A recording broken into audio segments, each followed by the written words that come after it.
Jangan lupa tekan tombol subscribe dan lonceng. Terima kasih.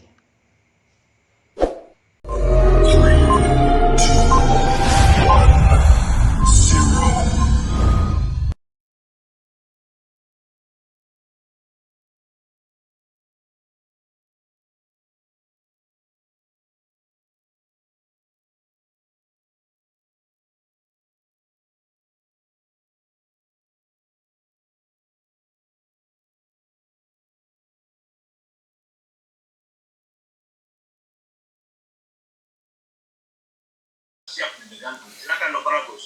Ya, terima kasih Pak Dr. Edi Siregar. Selamat siang, selamat siang Pak Dr. Buston, Saudara Idrus. Karena ini merupakan seminar tesis, jadi mungkin saya lebih banyak memberikan saran dan masukan. Meskipun selama ini kita juga sudah proses bimbingan. Yang pertama dari bab 1 dulu ya. Bab 1, latar belakang masalah.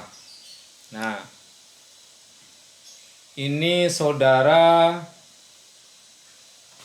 masih belum banyak mengungkap fakta.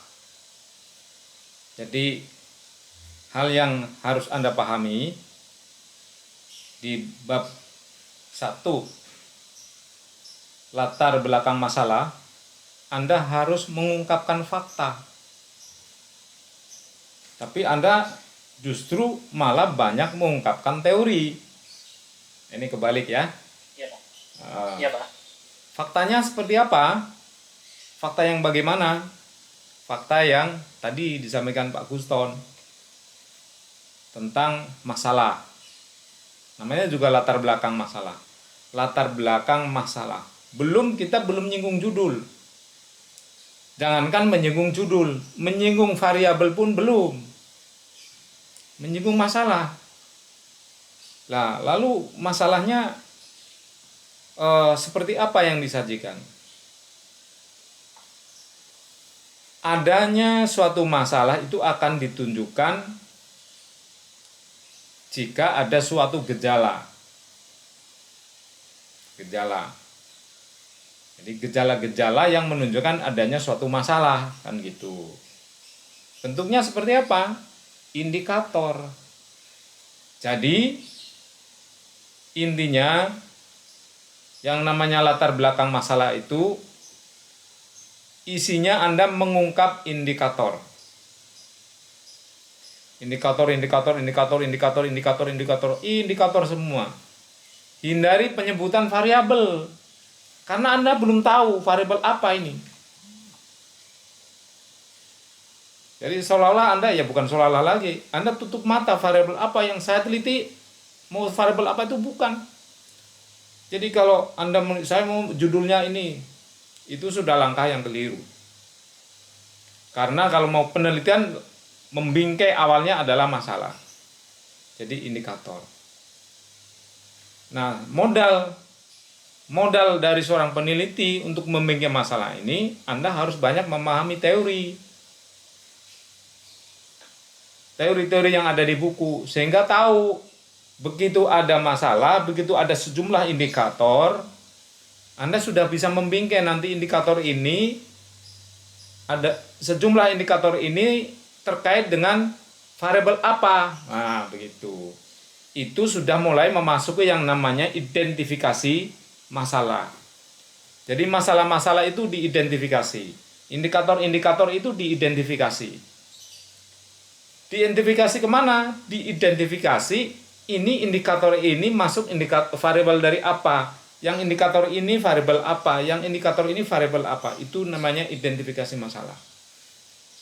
Setelah itu dilihat, oh, kalau begitu ini layak dilakukan penelitian lebih lanjut. Karena apa? Karena ada teorinya. Jadi jenis penelitianmu itu applied research, Idrus. Iya, Pak. Iya, penelitian yang bisa diaplikasikan. Syarat penelitian yang diaplikasikan diantaranya adalah harus ada teorinya. harus ada teorinya. Lalu gimana supaya kita melihat teorinya? Yaitu variabel. Seperti yang Anda sebut di bab 2, variabel ini merupakan applied teori, teori yang diterapkan. Nah, itu masuk identifikasi masalah, kemudian dipelajari lagi. Setelah diidentifikasi masalah ini ke dalam sejumlah kategori variabel, katakanlah 4 variabel, ada nggak sih keterkaitan antara variabel yang satu dengan yang lain? Itu. Nah, Anda itu dipandu dengan jurnal. Dicari, Anda tinggal klik cari jurnal. Misalkan Anda sudah mengidentifikasi masalah, ada 4 variabel, yakni iklim organisasi, pelatihan, kompensasi, dan kepuasan kerja. Cari jurnal yang meneliti tentang 4 variabel ini. Oh, ternyata keterkaitan antar variabel dari 4 variabel ini seperti ini. Itulah baru sudah mulai kelihatan temanya, tema penelitian. Itu.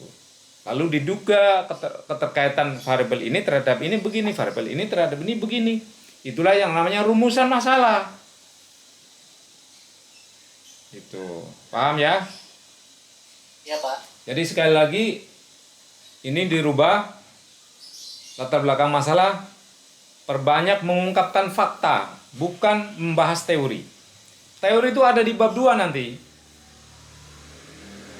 Kalau toh diperlukan seperti jurnal itu adalah hanya untuk membingkai keterkaitan antar variabel supaya terbentuk temanya kelihatan seperti apa. Itu.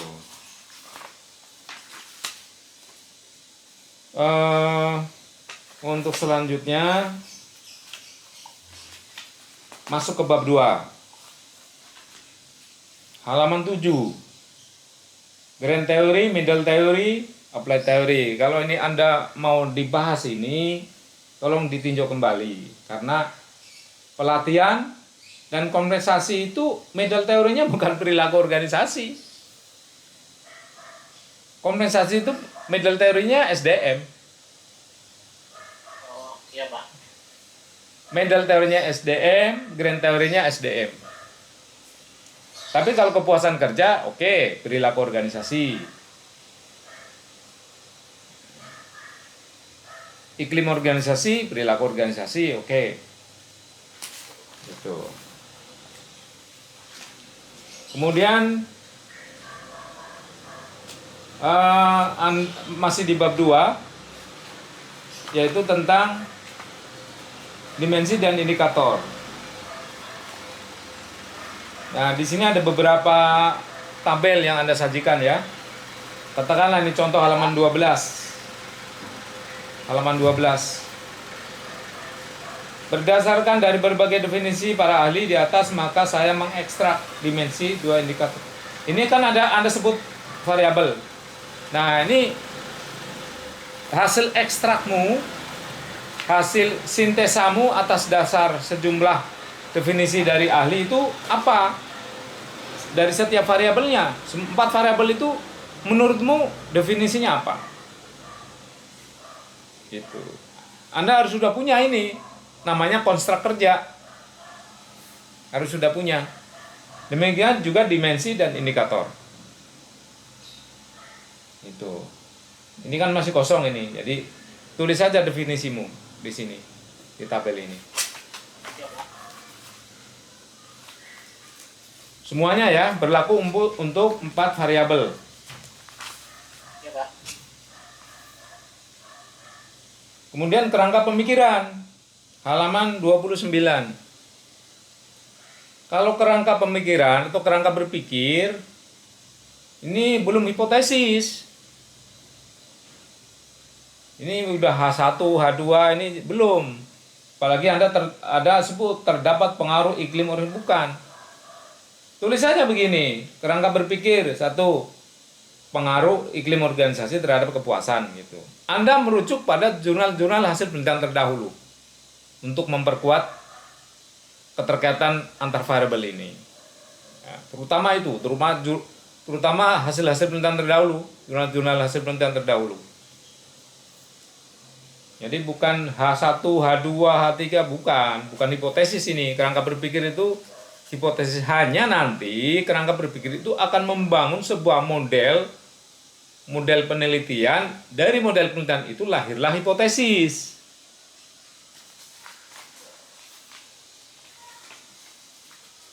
Kemudian sumber data halaman 34. Anda menyebut ada data primer, ada data sekunder. Tapi data yang Anda gunakan yang mana? Yang primer atau yang sekunder? Jadi Anda harus jelaskan di sini. Dalam penelitian saya, untuk menguji hipotesis, data yang saya gunakan adalah jenis data primer, misalkan. Jenis data sekunder, misalkan. Itu harus ditulis yang jelas. Karena Anda sedang tidak berteori. Anda sedang mempraktekkan, Anda mau melakukan penelitian. Jadi bukan berbicara misalkan nih alat pertanian, ada cangkul, ada sabit dan sebagainya. Anda itu mau mencangkul pakai sabit, pakai cangkul, atau pakai golok, gitu loh. Anda sebutkan. Kalau Anda mau mencangkul sawah ya sebutkan bahwa alat yang saya butuhkan untuk mencangkul sawah adalah cangkul, bukan golok, bukan sabit. Nah, gitu. Meskipun Anda sebutkan semua itu adalah alat pertanian. Iya, Pak. Kemudian teknik pengumpulan data. Kalau teknik pengumpulan data ini halaman 43. Kalau teknik pengumpulan data itu bicara tentang apa menurutmu? Bicara apa sebenarnya di teknik pengumpulan data ini? Cara pengumpulan datanya Pak kayak kuesioner atau observasi atau Iya, kuesioner kayak gitu. bukan cara. Bicara teknik pengumpulan data itu bukan cara. Yang Anda sebut sudah benar, interview, observasi, kuesioner sudah benar, tapi itu bukan cara, tapi instrumen. Jadi bicara teknik pengumpulan data itu adalah bicara instrumen. Boleh Anda sebutkan macam-macam instrumen, ada observasi, ada wawancara, ada kuesioner. Tapi Anda sebutkan tadi sama seperti jenis data tadi. Yang Anda gunakan instrumen yang mana? Itu. Dalam penelitian ini, peneliti menggunakan instrumen berupa kuesioner misalkan. Itu harus jelas.